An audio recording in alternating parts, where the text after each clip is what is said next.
கஷ்டம் காதலுக்கு இஷ்டம் வெற்றி பெற வேண்டும் என்றால் காதல் எதையும் தாங்கிடுமே முட்டும் கதவுகளை தட்டும் சறுக்கு விழும் பாதை எல்லாம் வெற்றி படியாய் மாற்றிடுமே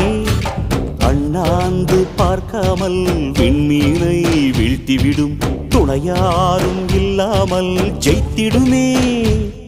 இது நெருப்பில் செய்த இரும்பு வளையமே இருமனம் விரும்பி துணிந்து நுழையுமே பயங்களும் தயக்கமும் விடுமுறை எடுத்திடுமே வேரோடு வேர்வை ஊற்றி காதல் என்றும் வென்றுவிடும் பெரியோடு ஓடும் போது தடையை உடைத்துவிடும் கடல் நீரை தேக்கும் போது உப்பாய்த்தானே மாறிவிடும் கண்ணீரை தேக்கும் காதல் முத்தாய் மாற்றிவிடும்